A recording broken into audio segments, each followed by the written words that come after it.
Hi. ഇപ്പം ഞാൻ നിങ്ങളുടെ ഇൻഫിനിറ്റി റൈഡർ. വീണ്ടും ഒരു യാത്ര. ഇപ്പം ഞാൻ ഇന്ന് പോകുന്നത് മങ്കയം വെള്ളച്ചാട്ടം കാണാൻ വേണ്ടിയിട്ടാണ്. ഇതെൻ്റെ അടുത്തുള്ള ലൊക്കേഷൻ തന്നെയാണ്.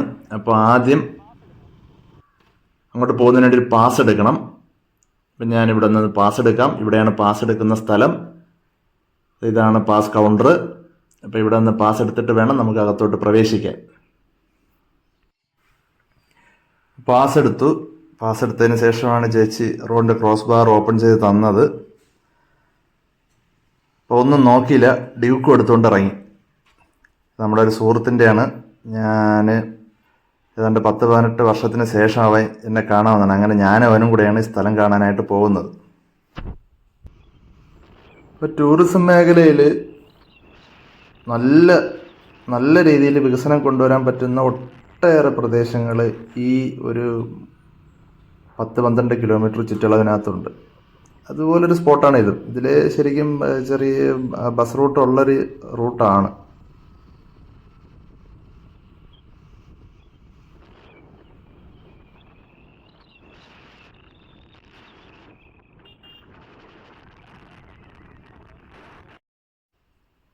കോളേജ് കാലഘട്ടത്തിന് ശേഷം ഞങ്ങൾ ആദ്യമായിട്ട് കണ്ടുമുട്ടുന്നു. ഞങ്ങൾ ഏതാണ്ട് അവിടെ എത്താറായി. അപ്പോൾ ഞങ്ങൾ ഇവിടെ എത്തി. മങ്കയം ഫസ്റ്റ് ചെക്കിംഗ് പോയിൻ്റാണ്. അപ്പോൾ ഇവിടെ ടിക്കറ്റ് ചെക്ക് ചെയ്യുന്ന ചേട്ടൻ ഞങ്ങൾ ടിക്കറ്റ് ചെക്ക് ചെയ്ത് ഡീറ്റെയിൽസൊക്കെ എഴുതിയെടുക്കുന്നു. അപ്പം അത് കഴിഞ്ഞിട്ട് ഞങ്ങൾക്ക് വണ്ടി റോഡിൽ നിന്ന് മാറ്റി ഈ കാണുന്ന ഭാഗത്തേക്ക് പാർക്ക് ചെയ്യണം. ഇവിടെ നിന്ന് നമുക്ക് പിന്നെ മേളിലോട്ട് പോകാനുള്ളതാണ്. അപ്പോൾ നമ്മൾ കുളിക്കണമെങ്കിൽ ഇവിടെ വേണം കുളിക്കാൻ. 18 വർഷത്തെ നമ്മുടെ കോളേജ് ജീവിതത്തിന് ആദ്യമായുള്ള കണ്ടുമുട്ടൽ.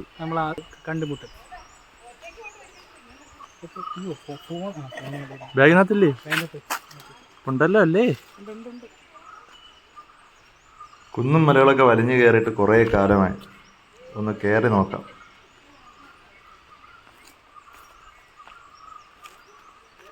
അങ്ങനെ ഇപ്പം ഞാൻ കയറിപ്പോകുന്നത് മങ്കയം വെള്ളച്ചാട്ടത്തിൻ്റെ പീക്കിലേക്കാണ്. ഏറ്റവും മുകളിൽ പോയിട്ട് അതിൻ്റെ വിശേഷങ്ങൾ പറയാം. എന്തായാലും പാട് തന്നെ കയറാതിരുന്നിട്ടൊക്കെ കയറിയപ്പം നമുക്ക് പരിഹാരം ഉണ്ടാക്കാം. അവിവേകങ്ങളൊന്നും കാട്ടരുത്. തീർക്കാൻ പറ്റും തീർക്കടാ. അത് തന്നെ പറഞ്ഞ തീർക്കാൻ പറ്റും തീർക്കടാ.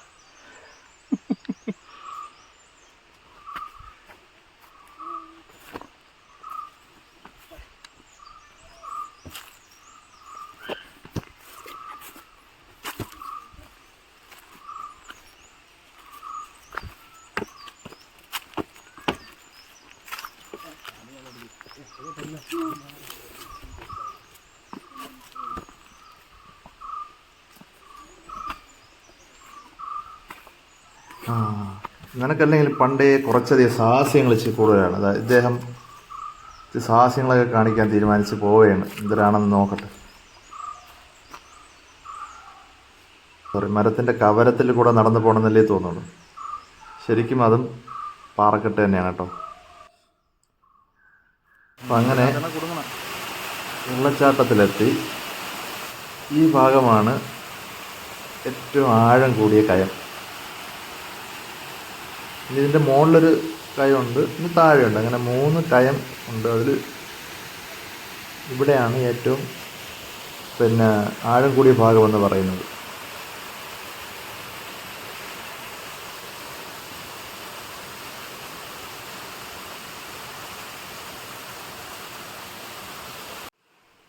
പിന്നെ ഒന്ന് ഇവിടെയാണ്. ഇപ്പോൾ വെള്ളം വീഴുന്ന ഭാഗമല്ല, എൻ്റെ തൊട്ട് മേൽഭാഗത്തും അതൊരു ചെറിയൊരു കയം പോലെയാണ്.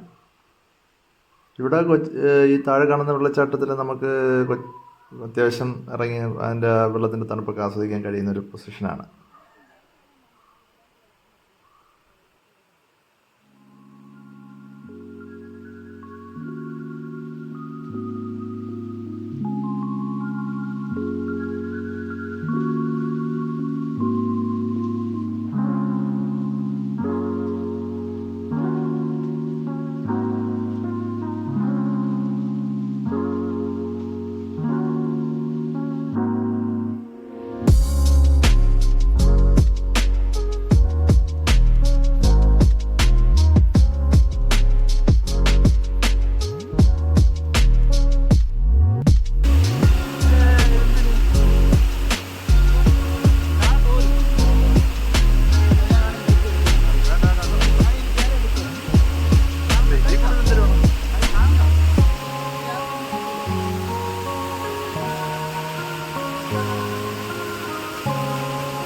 നല്ല വെയിൽ കൂടി തുടങ്ങിയപ്പോൾ നീർക്കാക്കകളൊക്കെ വന്ന് വെള്ളം കുടിയൊക്കെ തുടങ്ങി.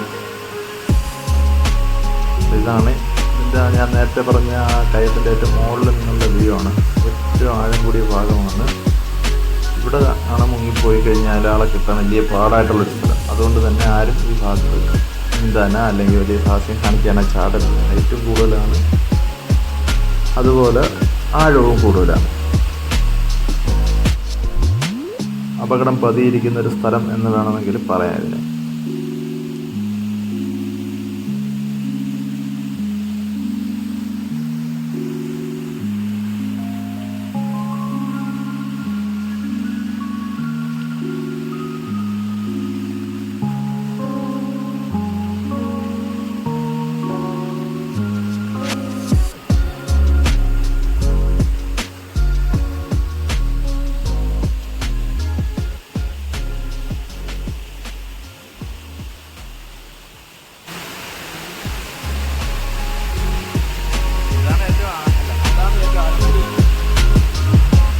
അതാ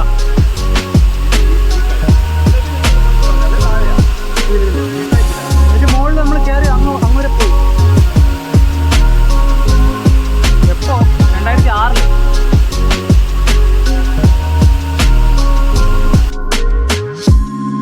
മത്സ്യകന്യകൻ വെള്ളത്തിൽ നീന്തി തുടിക്കുന്നു. അപ്പോൾ നമ്മൾ ഇതിൻ്റെ പീക്കിൽ പോയി വന്നതിന് ശേഷം കുളിക്കാനായിട്ട് അനുവദനീയമായ സ്ഥലത്ത് കുളിക്കാൻ ഇറങ്ങിയതാണ്.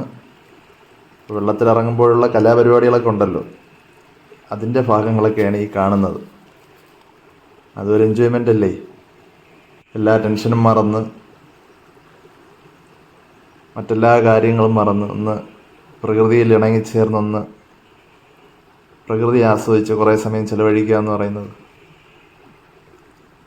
പിന്നെ ഇതുപോലുള്ള സ്ഥലങ്ങളിൽ നല്ല കാട്ടരുവിയിൽ കാട്ടാറിലൊക്കെ അപകടമല്ലാത്ത സ്ഥലങ്ങളിലൊക്കെ ഇറങ്ങി ഒന്ന് വെള്ളത്തിൽ കുളിച്ച് കിടന്നാൽ എത്ര നേരം വേണമെങ്കിലും നമുക്ക് ആ വെള്ളത്തിൽ ചിലവഴിക്കാൻ തന്നെ തോന്നും. അപ്പം ഞങ്ങളിവിടെ കല്ലുകളൊക്കെ പറക്കി വെച്ച് അതിനെ വെള്ളം കൊണ്ട് അടിച്ച് വീഴ്ത്താൻ നോക്കുന്നതും വെള്ളത്തിൽ പിന്നെ കരാട്ടെ കുമ്പി അഭ്യാസ പ്രകടനങ്ങളൊക്കെ കാണിക്കുന്നതും അങ്ങനെ കുറേയേറെ സമയം ഞങ്ങളിവിടെ ചിലവഴിച്ചു. അപ്പം ഇങ്ങനെയുള്ള യാത്രകൾ എപ്പോഴും നമ്മുടെ മനസ്സിലേക്ക് ഒരുപാട് റിലാക്സേഷൻ ഉണ്ടാക്കിത്തരും. അപ്പം നിങ്ങളും ഇതുപോലെ യാത്രകൾ ചെയ്യാൻ ശ്രമിക്കുക. അതിൻ്റെ അനുഭവങ്ങൾ നിങ്ങൾക്കും അറിയാൻ കഴിയട്ടെ. ഒരിക്കലും നമുക്ക് അതിൽ ഒരു നഷ്ടവും തോന്നാത്തൊരു കാര്യമാണ് ഈ യാത്രകൾ എന്ന് പറയുന്നത്. വെറുതെ വാഹനത്തിലിരുന്ന് പോകുന്നത് ഒരു യാത്രയെന്ന് പറയാൻ കഴിയില്ല. ഇതുപോലെ മനസ്സിന് സന്തോഷവും കുളിരും നൽകുന്ന സ്ഥലങ്ങൾ സന്ദർശിച്ച് അവിടെ സമയം ചെലവഴിക്കാൻ പറ്റണം. അതിന് നമ്മൾ സമയം കണ്ടെത്തണം. എന്നാൽ മാത്രമേ ഏതൊരു യാത്രകളും നമുക്ക് ഉപയോഗപ്രദമാവുകയുള്ളൂ. നിങ്ങൾക്കിത് ആസ്വദിക്കാൻ കഴിയട്ടെ എന്ന് ഞാൻ ആഗ്രഹിക്കുന്നു.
Padilla.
കല്ലാറിൽ പോയിട്ടേ ഞങ്ങളിവിടെ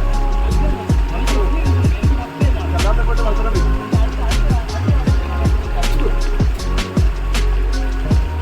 അതുപോലെ 2 മിനിറ്റ് 1.5 മിനിറ്റ് 1.5 മിനിറ്റ് വരെയൊക്കെ പോയി.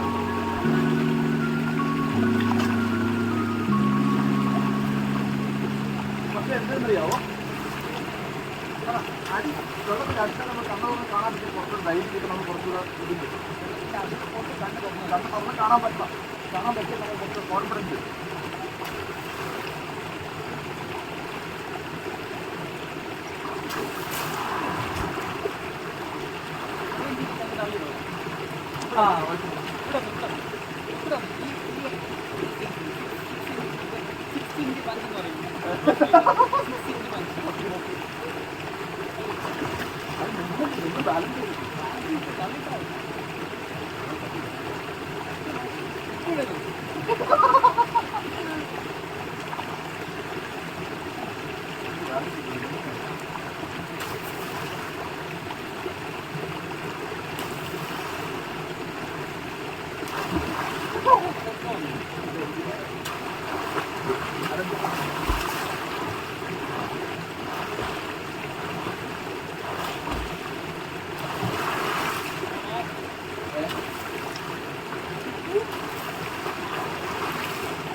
നമ്മൾ ഈ കൈമേ